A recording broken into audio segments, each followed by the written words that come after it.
Praise the Lord. இன்றைய தியானம் ரோமர் 12:16 முதல் 21 வரை. ஒருவரோடு ஒருவர் ஏக சிந்தை உள்ளவர்களாய் இருங்கள். மேட்டிமையானவைகளை சிந்தியாமல் தாழ்மையானவர்களுக்கு இணங்குங்கள். உங்களையே புத்திமான்கள் என்று எண்ணாதிருங்கள். ஒருவனுக்கும் தீமைக்கு தீமை செய்யாதிருங்கள். எல்லா மனுஷருக்கு முன்பாகவும் யோக்கியமானவைகளை செய்ய நாடுங்கள். கூடுமானால் உங்களால் ஆன மட்டும் எல்லா மனுஷரோடும் சமாதானமாய் இருங்கள். பிரியமானவர்களே, பழிவாங்குதல் எனக்குரியது, நானே பதில் செய்வேன் என்று கர்த்தர் சொல்லுகிறார் என்று எழுதியிருக்கிறபடியால் நீங்கள் பழிவாங்காமல் கோபாக்கினைக்கு இடம் கொடுங்கள். அன்றியும் உன் சத்துரு பசியாய் இருந்தால் அவனுக்கு போஜனம் கொடு, அவன் தாகமாய் இருந்தால் அவனுக்கு பானம் கொடு.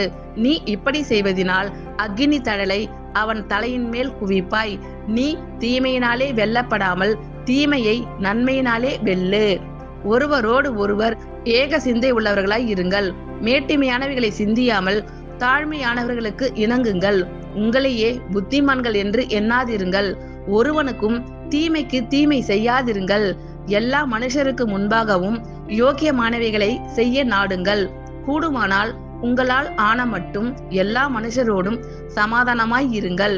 பிரியமானவர்களே, பழிவாங்குதல் எனக்குரியது, நானே பதில் செய்வேன் என்று கர்த்தர் சொல்லுகிறார் என்று எழுதியிருக்கிறபடியால் நீங்கள் பழிவாங்காமல் கோபாக்கினைக்கு இடம் கொடுங்கள். அன்றியும் உன் சத்துரு பசியாய் இருந்தால் அவனுக்கு போஜனம் கொடு, அவன் தாகமாய் இருந்தால் அவனுக்கு பானம் கொடு. நீ இப்படி செய்வதினால் அக்கினி தழலை அவன் தலையின் மேல் குவிப்பாய். நீ தீமையினாலே வெல்லப்படாமல் தீமையை நன்மையினாலே வெல்லு. ஆமேன். கர்த்தர் உங்கள் அனைவரையும் ஆசீர்வதிப்பாராக.